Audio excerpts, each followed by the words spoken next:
Hola, ¿qué tal? Bienvenidos de nuevo al curso de Matemáticas 2 del segundo de bachillerato.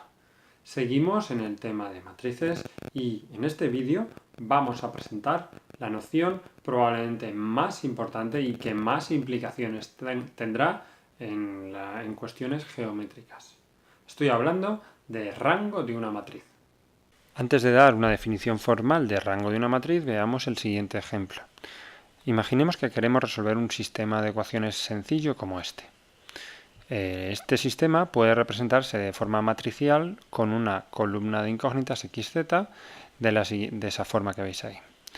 Si nos quedamos con la matriz de coeficientes y con la matriz de término independiente, obtendría pues una matriz numérica pues 2 por 3, 2 filas, 3 columnas. ¿Qué pasa si yo añado una ecuación que es una combinación de esas dos ecuaciones? Por ejemplo, imaginemos que yo añado la ecuación resultante de multiplicar la primera por 2 y la segunda por 1 y sumar. Pues yo obtengo una ecuación que no me está aportando nada al sistema de ecuaciones, es decir, el sistema de ecuaciones sigue teniendo las mismas soluciones. Matricialmente, ¿qué es lo que estoy haciendo? Pues añadir una fila de coeficientes de manera pues que la tercera fila se obtiene sumando el doble de la primera más la segunda.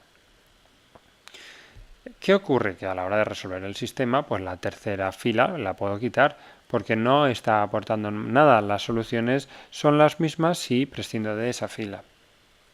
Bueno, pues esta idea es la que se esconde detrás del rango de una matriz. Es el máximo número de filas linealmente independientes. ¿Pero qué significa esto de linealmente independientes? Bien, vamos a verlo un poco con más calma, vamos a definirlo. Cuando hablamos de filas o hablamos de columnas en una matriz indistintamente, se suele utilizar la terminología líneas, para referirse, ya digo, a filas o columnas.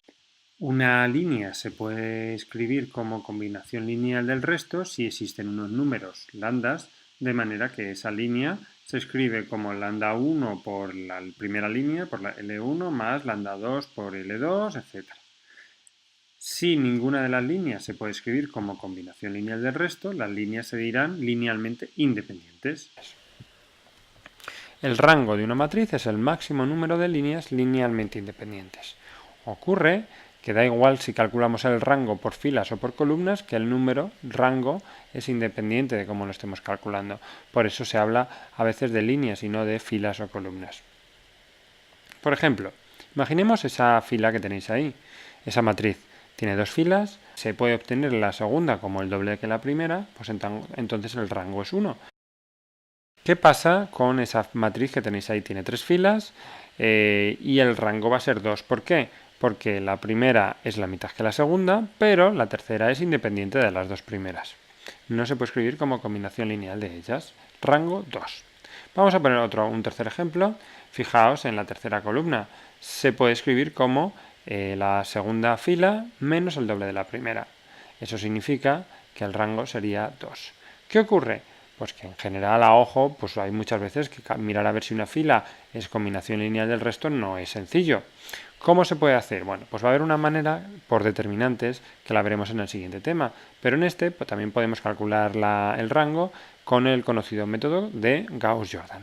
¿En qué consiste? Bueno, pues básicamente en hacer ceros por debajo de la diagonal. Es decir, mediante combinaciones lineales yo puedo obtener que la primera columna sea un término distinto de 0 y los demás de abajo ceros. Después seguiría por la siguiente fila debajo de la diagonal todos 0 y así sucesivamente. Al final lo que voy a obtener es una matriz con una serie de filas de ceros. Esas filas me las puedo quitar del medio y el rango va a ser el número de filas que no sean todo ceros. Y así se puede calcular. Vamos a ver un ejemplo de una matriz que bueno, va a depender de sus coeficientes de un parámetro. Es una matriz 3 por 4 y vamos a calcular cuándo el rango va a ser 3, cuándo va a ser 2 y si puede ser 1 o no. Vamos a ello. Bien, en el ejercicio nos piden calcular el rango de esta matriz según los valores del parámetro m. Como la matriz tiene 3 filas, el rango como máximo será 3. Así que ya podemos poner que... Bien, ¿y ahora qué es lo que hay que hacer? Pues lo que hay que hacer es hacer ceros de manera escalonada y mirar a ver al final cuántas filas de ceros nos salen. Es decir, vamos a hacer ceros aquí, utilizando pues la forma de Gauss-Jordan, que consiste en sumar y restar múltiplos de una fila a las demás. Hacemos ceros ahí y veremos a ver cuántas filas nos salen. Comenzamos. Para hacer un cero aquí podemos coger a esta fila y restarle la primera.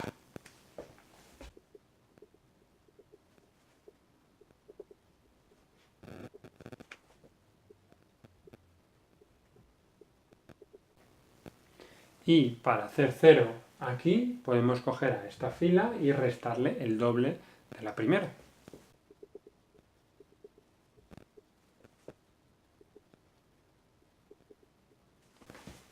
Bien, ya casi hemos acabado.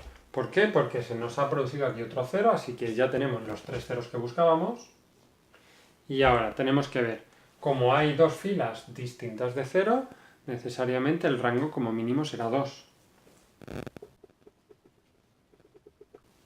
Y ahora, ¿cuándo va a ser el rango 3? Pues el rango va a ser 3 cuando haya toda una fila de ceros y esto podamos, digamos que, eliminarlo porque no va a aportar al rango. Es decir, cuando haya ahí 0, 0, 0, 0, pues vamos a resolver el sistema.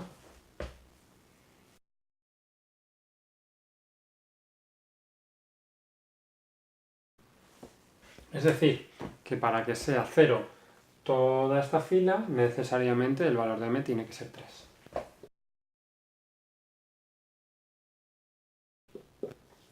Si m es igual a 3, aquí podemos comprobar que sale una fila de ceros o comprobaríamos que esta fila es igual a la mitad de la tercera. Sustituyendo podríamos comprobar lo que queda. Aquí el valor de m igual a 3 os lo recomiendo que sustituyáis y miréis a ver qué matriz queda. Si la m no es distinta de 3, aquí va a haber una fila que no es 0 del todo, por lo tanto va a haber 3 filas independientes y por lo tanto el rango será 3. Muy bien, hemos terminado de calcular este rango. Va a ser algo esencial en aprender a calcular rangos de una manera muy segura, así que por favor estudiar bien este concepto y este tipo de ejercicios. Nos vemos en el siguiente vídeo. Hasta luego.